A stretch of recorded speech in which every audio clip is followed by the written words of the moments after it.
Kalau kalian bingung ikhlas itu seperti apa, kata beliau, ikhlas itu seperti penggembala kambing yang sedang beribadah, sholat misalnya.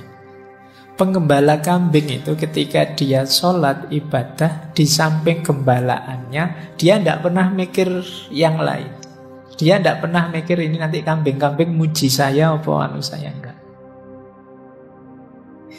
Jadi lawannya ikhlas itu kan riya. Orang yang tidak lillahi ta'ala, ada pamrih-pamrih lain selain Allah, disebutnya kan riya.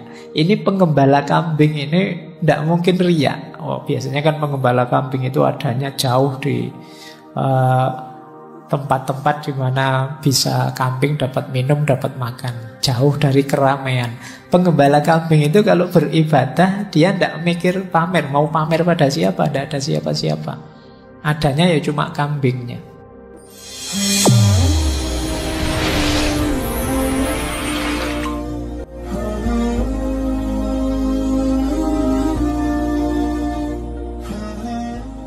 Baik, kita langsung saja membahas tema ini. Nanti mungkin beberapa tema saya akan agak cepat karena sudah sangat sering disampaikan. Tapi ini saya usahakan urut agak tertib biar kalian pahamnya lebih utuh. Karena selama ini mungkin penjelasannya agak tercecer-cecer tentang ikhlas ini. Sekarang kita rapikan secara filosofis. Apa itu ikhlas? Mungkin nanti cirinya, tandanya, manfaatnya seperti tema-tema kemarin.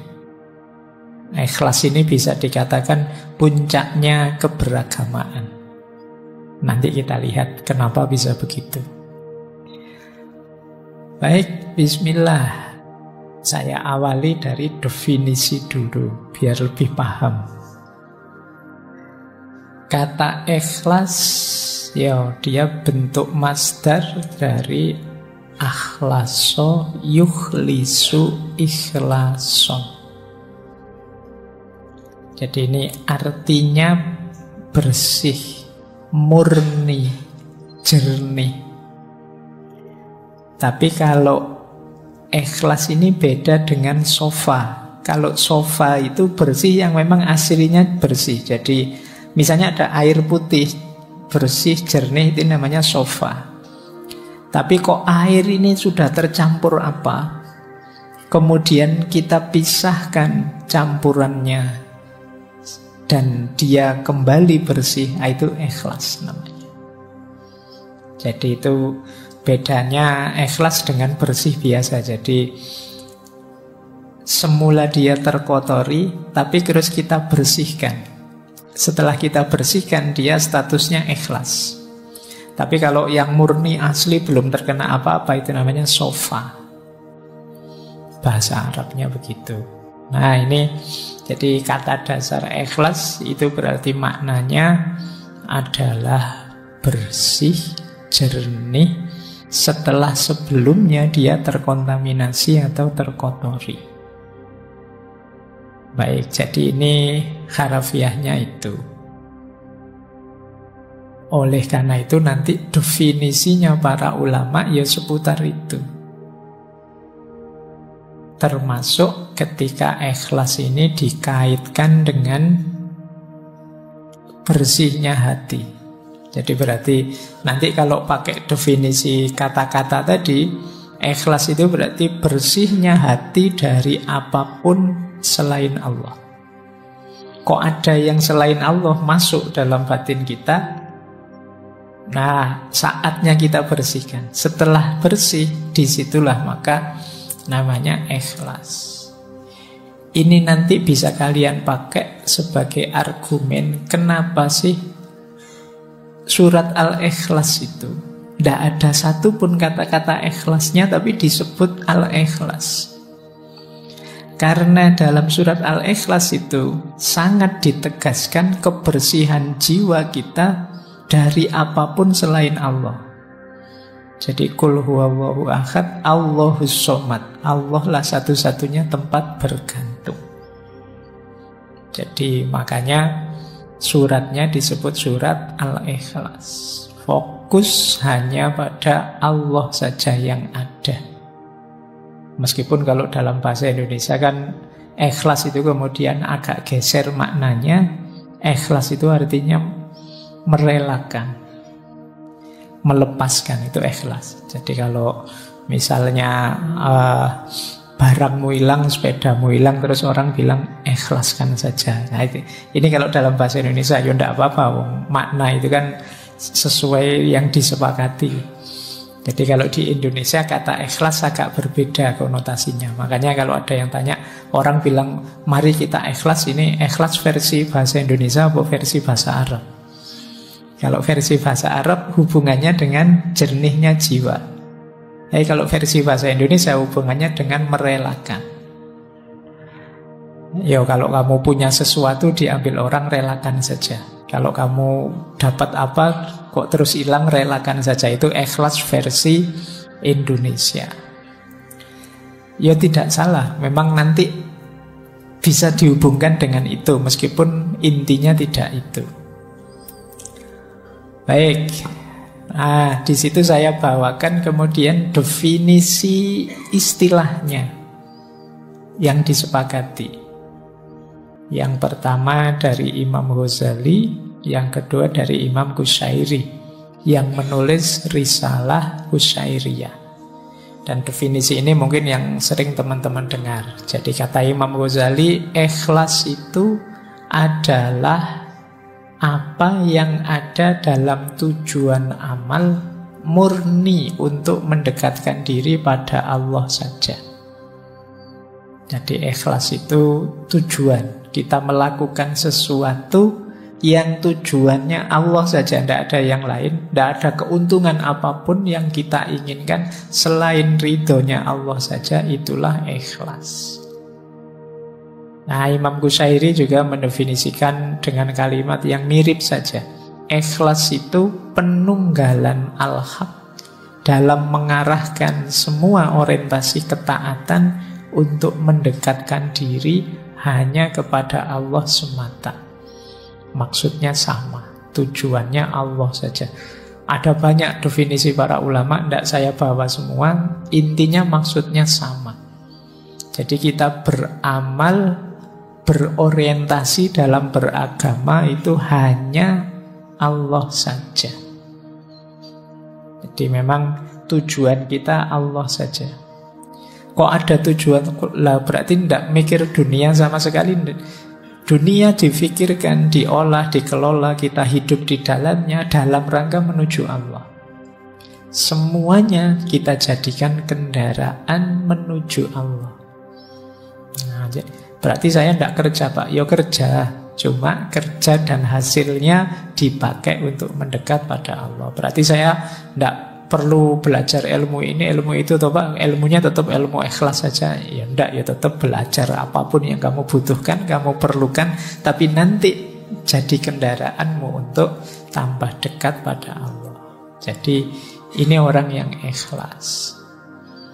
Dan banyak ayat-ayat Al-Quran yang menyebut itu. Malam hari ini sengaja tidak saya bawa, sudah sangat sering disebut di banyak ceramah, di banyak pengajian. Ya mungkin teman-teman hafal lah, misalnya surat Al-Bayyinat itu ya, ayat 5, wa ma umiru illa liya'budullaha muhlisina lahuddin. Jadi intinya ikhlas ini jadi sesuatu yang kunci dalam beragama. Nah, ada beberapa ilustrasi saya selingi dengan ini ya. Ini yang pertama, ada ilustrasi orang ikhlas itu seperti apa sih. Ini pertama saya ambil dari Syekh Abdul Hamid Al-Angkuri. Angkuri itu angkara.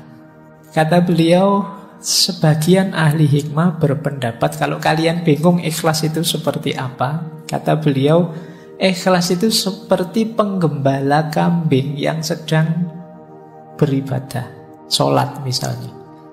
Penggembala kambing itu ketika dia sholat ibadah, di samping gembalaannya, dia tidak pernah mikir yang lain. Dia tidak pernah mikir ini nanti kambing-kambing muji saya apa anu saya, enggak. Jadi lawannya ikhlas itu kan riya. Orang yang tidak lillahi ta'ala, ada pamrih-pamrih lain selain Allah, disebutnya kan riya. Ini penggembala kambing ini tidak mungkin riya. Biasanya kan penggembala kambing itu adanya jauh di tempat-tempat di mana bisa kambing dapat minum, dapat makan, jauh dari keramaian. Penggembala kambing itu kalau beribadah, dia tidak mikir pamer. Mau pamer pada siapa? Tidak ada siapa-siapa. Adanya ya cuma kambingnya. Apa dia gaya kayak orang soleh terus dipuji sama kambingnya? Ya enggak. Jadi beribadahlah seperti dia, penggembala kambing ini, kata Syekh Al-Angkuri. Jadi orang beramal tidak usah peduli pandangan manusia terhadapnya, sebagaimana dia tidak peduli orang penggembala tadi terhadap pandangan kambingnya. Yo, pandangan kambing kan tidak perlu kita dengarkan. Misalnya, wah tiba-tiba kok kambing memuji, kan kamu alam wong kambing aja kok. Posisikan komentarnya orang, pandangannya orang di situ, kata Syekh Abdul Hamid. Oke ya mungkin ini yang saya bilang seperti saya bilang di awal tadi ya, Pak, contohnya kok yo kambing toh Pak. Ayo situasi cocoknya mungkin audiens beliau atau tempat beliau hidup itu banyak pengembala kambing. Contohnya kambing gembalaannya. Baik, sekarang kita lihat keutamaannya ikhlas. Ini saya ambil ada kalimat menarik dari Imam Syafi'i. Kata beliau, halakan nasu kulluhum illal ulama, wa halakal ulama'u kulluhum illal amili, wa halakal amiluna kulluhum illal mukhlisin, wal mukhlisun ala khotrin alim. Jadi kata Imam Syafi'i, semua manusia itu akan hancur kecuali dia berilmu. Jadi kalau kita hidup tanpa ilmu, hidup kita akan hancur. Tapi orang-orang berilmu juga tetap akan hancur kecuali mereka amilun, menjalankan ilmunya. Kan banyak orang pinter yang ilmunya tidak jalan. Kalian mungkin kalau dibandingkan antara referensi kebaikan di kepalamu dengan kebaikan yang benar-benar kamu jalankan, itu mungkin bisa 80-20, bisa 90-10%, jangan-jangan 99-1%. Jadi sangat sedikit yang kita wujudkan dalam amal. Maka manusia itu hancur tanpa ilmu, tapi ilmu tidak ada gunanya tanpa amal. Wahalakal amiluna kulluhum illal mukhlisin. Dan orang yang beramal pun pada akhirnya juga akan hancur kecuali orang-orang yang ikhlas. Berarti orang yang orientasi amalnya itu Allah saja. Kalau kita mengamalkan ilmu dengan target macam-macam yang selain ilmu, Pak, saya ingin kaya, saya ingin sukses, saya ingin jadi pejabat, saya ingin apa saja, di luar Allah, pada akhirnya juga mungkin kita kecewa, mungkin kita gagal, mungkin kita kehabisan banyak daya, energi, mungkin umur kita habis sia-sia dan lain sebagainya. Itu halakal amilun. Beda kalau kita targetnya Allah saja. Maka halakal amilun kulluhum illal mukhlisin, kecuali orang-orang yang ikhlas. Wal mukhlisun, berarti kalau sudah ikhlas aman toh Pak? Aman. Tapi wal mukhlisun ala khotrin alim. Orang-orang ikhlas itu ya ujiannya banyak, tantangannya banyak. Dia harus hati-hati. Nanti kita lihat ada banyak sekali tantangan-tantangan orang ikhlas. Ini kalimatnya Imam Syafi'i ini sering saya sampaikan dengan logik yang saya gambar itu, bahwa manusia itu berharga karena ada rohnya, nyawanya. Tapi nyawa manusia yang hidup ini berharga ketika ada ilmunya. ilmu ini berharga ketika ada amalnya, dan amal ini berharga ketika ada ikhlasnya. Jadi ini hakikat diri kita kalau semakin ke dalam. Jasad kita itu bernilai ketika ada ruhnya, ada nyawanya. Karena kalau tidak ada nyawanya, ini jasad ini kan cuma barang saja, benda saja. Nyawanya hilang, ya kita jadi jenazah. Sekian jam baunya sudah tidak enak, tidak ada gunanya, tidak ada nilainya. Maka dia berharga ketika ada nyawanya. Nah, cuma manusia hidup bernyawa ini bernilai, berharga ketika ada ilmunya. Yang membedakan kita dengan semua makhluknya Allah yang lain itu ilmunya.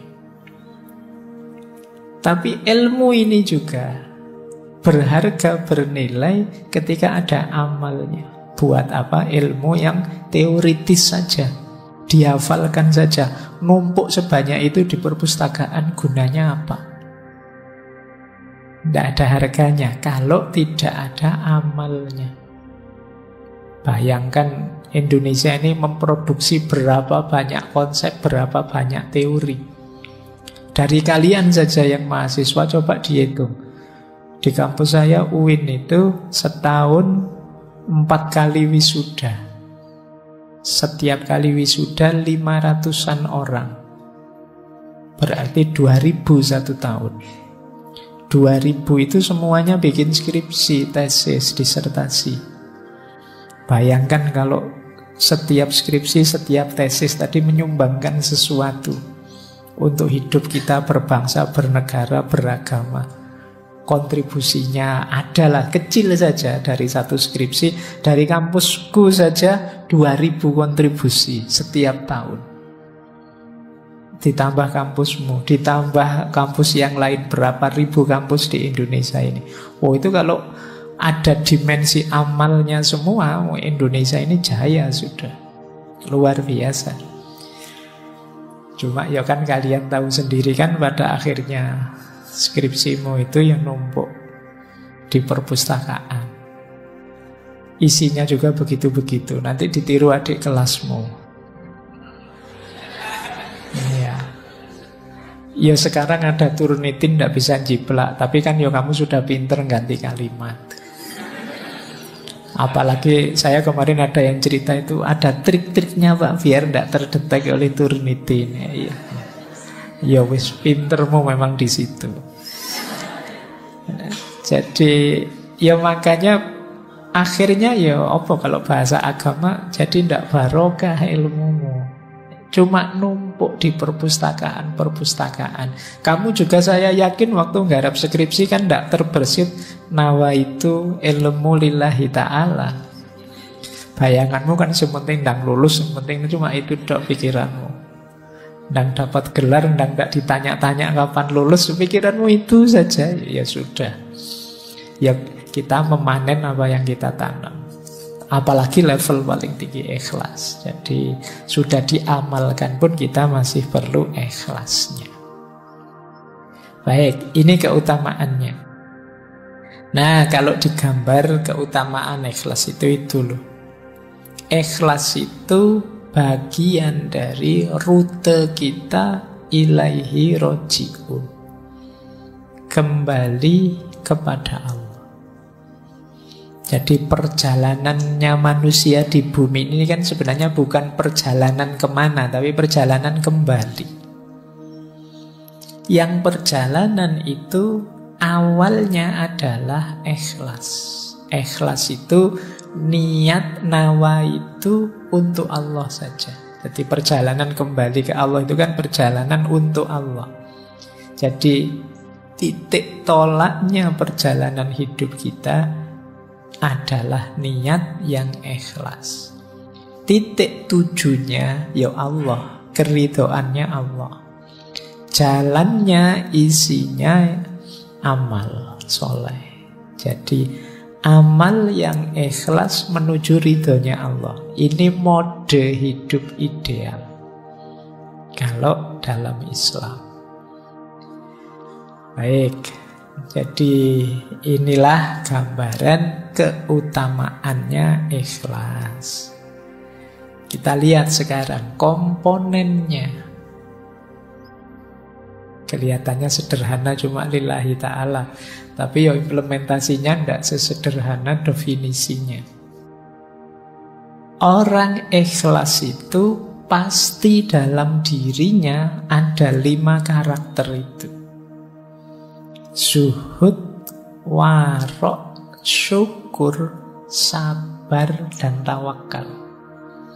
Jangan dikira pokoknya lillahi ta'ala hanya untuk Allah saja. Ya kalau sekedar kamu ucapkan nawaitu lillahi ta'ala gampang. Tapi begitu dimanifestasikan, lillahi ta'ala itu mengandung 5 komponen itu.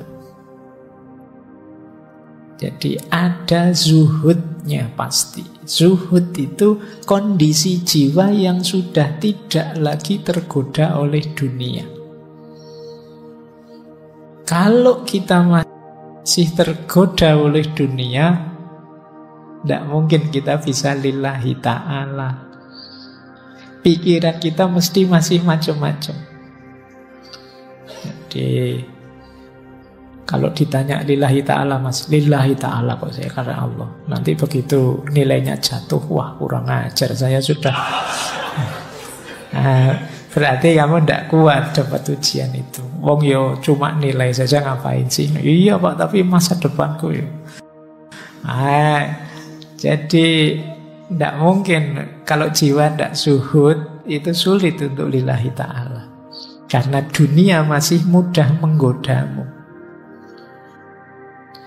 Yang kedua warok. Warok itu kemampuanmu mengendalikan diri, sehingga tidak mudah terjatuh pada perbuatan dosa dan maksiat. Orang namanya wirai.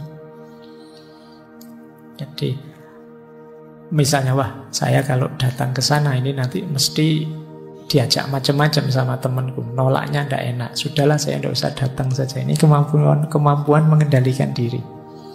Atau tiba-tiba ketemu teman yang wah ngajak ngomong aneh-aneh, ngajak mencaci maki siapa, aku tidak ikut-ikut. Ini warok. Kemampuan menjaga diri.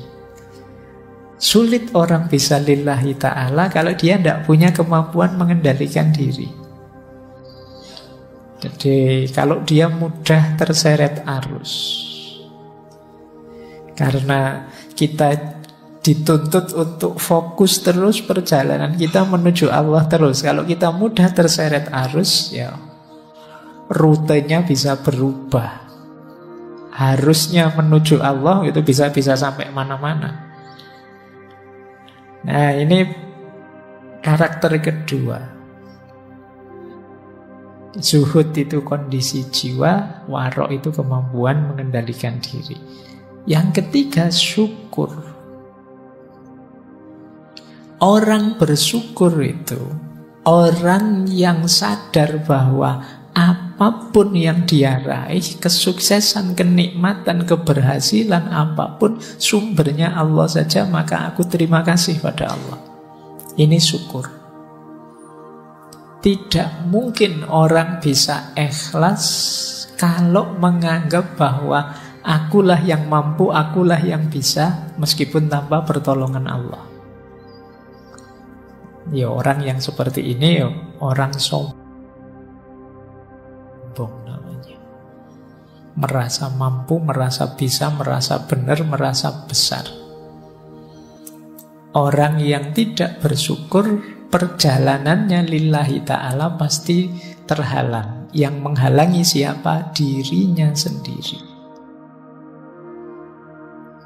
Jadi batu penghalang perjalananmu lillahi ta'ala itu dirimu sendiri. Karena kamu nafikan nikmatnya Allah, hadirnya Allah yang jadi sebab keberhasilan. Yang keempat, sabar. Kalau ini kebalikannya. Kalau syukur tadi kan ketika dapat nikmat. Sabar ini ketika dapat yang tidak enak, yang musibah. Kita sadar, oh ini memang ketetapannya Allah, pemberiannya Allah. Apapun itu aku terima dan aku sabar.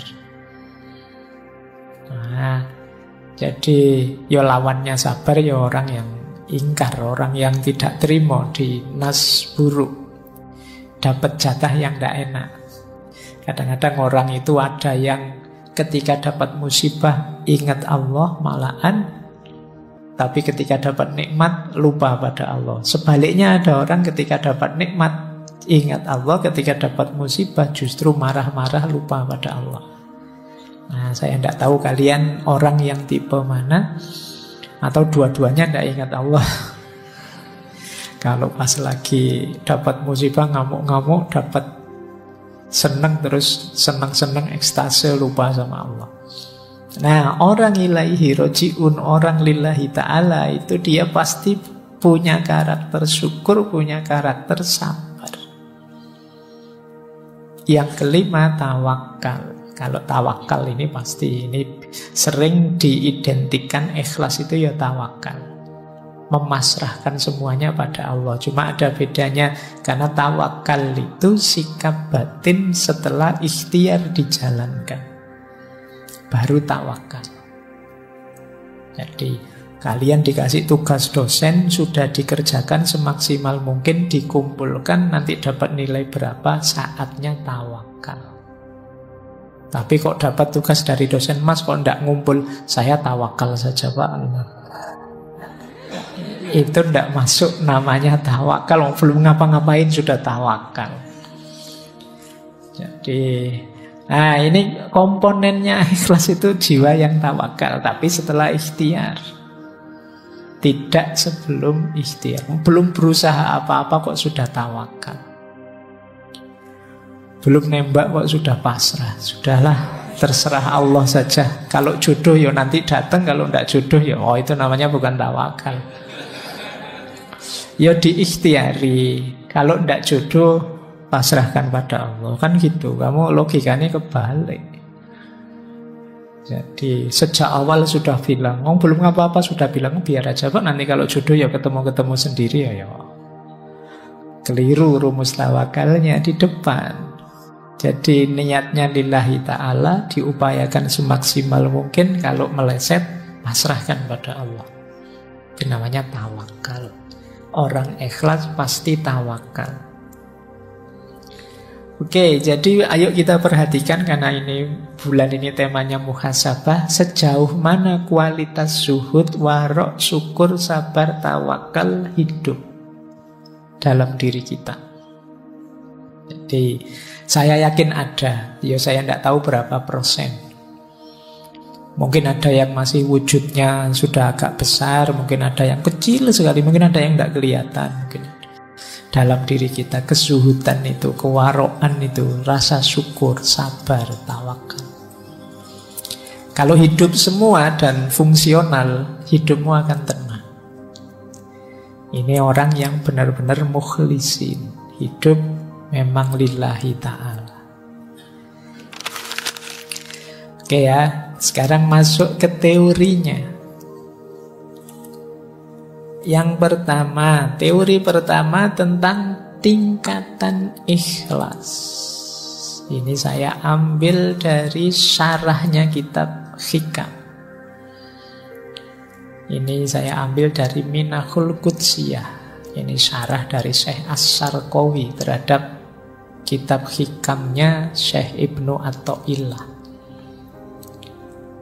Orang ikhlas itu ada 3 level.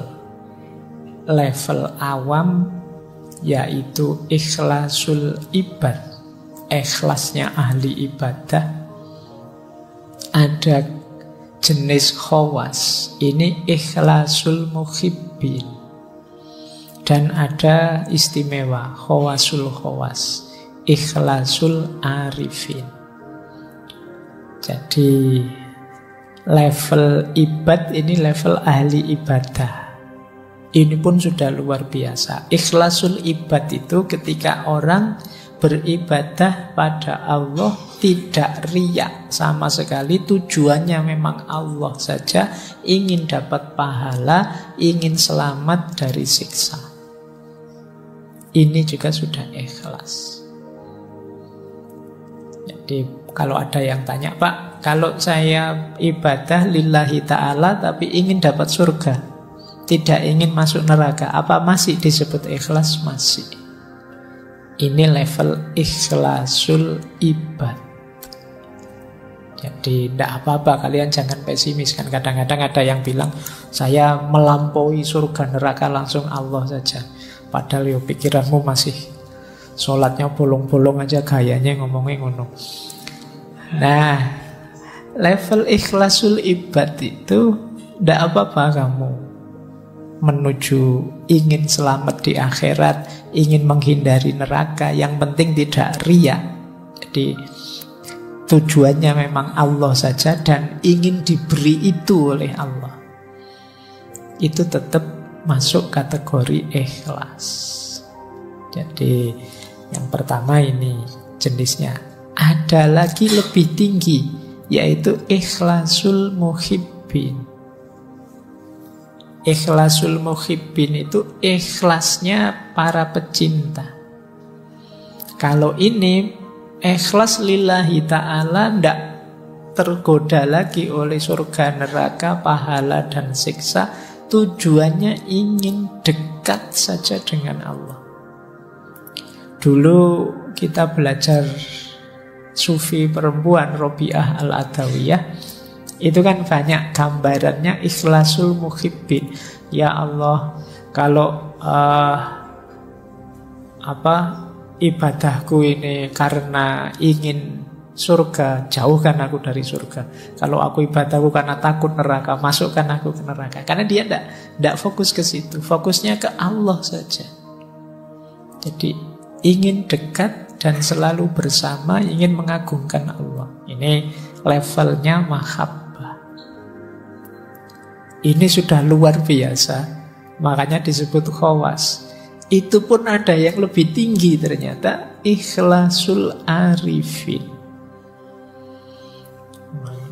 Kalau ikhlasul arifin ini tidak lagi ada pemahaman aku dan engkau.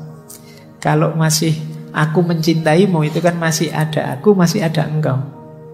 Ikhlasul arifin itu aku sadar sepenuhnya bahwa ikhlasku seperti apapun diriku, itu semuanya dari engkau. Kalau aku mencintaimu ya Allah, itu pun cinta yang kau anugerahkan dalam diriku. Jadi andilku itu tidak ada sama sekali. La haula wa la quwata illa billahil aliyyil azim. Dayaku, kekuatanku, apapun kebaikan yang aku lakukan, itu semuanya hakikatnya adalah engkau, bukan aku. Orang yang level muhibbin tadi kadang-kadang kalau tidak hati-hati terjebak membanggakan dirinya. Bahwa aku bisa ikhlas, aku bisa tidak tertarik lagi surga neraka dan lain sebagainya. Tapi di level arifin itu sudah tidak mungkin lagi, karena dia sepenuhnya sadar bahwa kebaikan dirinya, cintanya pada Allah, dayanya untuk menuju Allah, itu semuanya hakikatnya anugerahnya Allah saja. Tanpa Allah mengizinkan, ridho menganugerahi, tidak mungkin bisa begitu. Itu namanya ikhlasul arifi. Nah, ini jenjang-jenjangnya. Jadi silahkan teman-teman nanti muhasabah ya, sudah punya jenis ikhlas yang mana dalam diri kita. Yo, yang pertama pun tidak apa-apa, itu juga termasuk ikhlas. Jadi sudah lillahi ta'ala. Paling tidak yang pertama itu tidak ada target-target duniawi. Jadi tidak riya, tidak ada target-target yang selain Allah. Targetnya ukhrawi. Nah, ini pun sudah masuk kategori ikhlas. Baik, jadi ini konsep pertama. Semoga tidak terlalu berat ya dipahaminya. Maksudnya kalau dijalaninya ya pasti abot. Paling enggak kamu ngerti dulu, itu kan sudah lumayan. Tadi tidak ngerti, sekarang ngerti. Kita lanjutkan. Nah, rutenya seperti ini. untuk menuju ikhlas itu. Catatan saya ada 4 untuk menuju yang khawasul khawas tadi. Yang pertama memang untuk kita bisa sepenuhnya lillahi ta'ala itu harus bersih. Tadi kan definisinya bersih. Bersihnya diri dari dosa dan kemaksiatan. Ini level paling awal. Jadi semoga teman-teman tidak termasuk golongan yang ngeyel ya. Kadang-kadang ada orang ngeyel, apa bisa Pak ada manusia yang bersih dari dosa dan kemaksiatan. Itu kan mesti ono sing takok ngono. Paling tidak bersih dari dosa dan kemaksiatan yang disengaja. Jadi ya manusia memang kadang khilaf, manusiawi saja kita pun kadang kepleset. Tapi semoga bukan memang secara sengaja ngerti dosa ditabrak saja. Ngerti maksiat ditabrak saja. Kamu tahu kalau lihat gambar yang kayak gitu itu dosa, tapi eman-eman ya Pak, terus ya wis. Ya sudah, berarti kamu level awal saja masih belum bersih. Jadi kok tidak sengaja terlihat tidak apa-apa, rezeki. Itu kan ada kalimatnya yang laka al-ula. Laka al-ula itu ya memang kok tidak sengaja kelihatan, itu kan rezekimu memang laka al-ula. Tapi setelah itu jangan diulangi. Ya, kalau ada eman-emannya tadi berarti sengaja. Yang pertama kan tidak sengaja, tidak masalah. Ya, kalau diulang lagi, jadi kamu kok setelah lihat kok terus diulang lagi, atau tidak diulang tapi dipenelengi terus.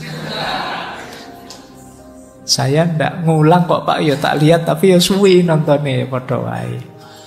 Ya, jadi kamu kan logikamu kan begitu, eman-eman Pak, nanti kalau dosa ya tobat lagi lah Pak. Berarti di level awal kamu belum lulus, belum bersih. Jadi khilaf melakukan dosa manusiawi, tapi usahakan tidak secara sengaja kamu memasukkan dirimu ke ranah dosa dan kemaksiatan. Ini level paling awal loh ya. Kalau ini saja kamu berat ya, naiknya agak panjang nanti prosesnya. Paling tidak berusahalah. Karena kuasanya manusia itu terbatas. Insya Allah kalau usahamu sungguh-sungguh, Allah ridho dan berkenan, nanti Allah yang menolongmu, sehingga kamu naik kelasnya lebih cepat. Tapi kalau kamu malas, kamu memang secara sengaja tidak ingin memperbaiki diri, naik level itu, ya Allah tidak akan datang. Ana inda dzonni abdi bi. Jadi yuk dinawaitui saja dan diikhtiari semampunya. Insya Allah kalau memang sungguh-sungguh Allah ridho, Allah akan hadir membantu kita, menaikkan makom kita, memberi ahwal yang cocok untuk kita. Kalau sudah lulus di level pertama, kita bisa naik ke level kedua, bersih dari segala keterikatan duniawi. Jadi, kalau ini lebih berat lagi. Di sini mungkin banyak hal yang halal, banyak hal yang mungkin boleh saja, bisa saja. Tapi jangan sampai kita terikat. Terikat itu tergantung dengan itu. Pak, segalanya kan perlu uang Pak, ini namanya terikat sudah. Saya ada uang, alhamdulillah. Tidak ada uang, ya tidak apa-apa, nyari jalan yang lain. Emangnya kalau tidak ada uang saya tidak bisa makan? Teman banyak kok. Misalnya, ini namanya kan tidak tergantung uang.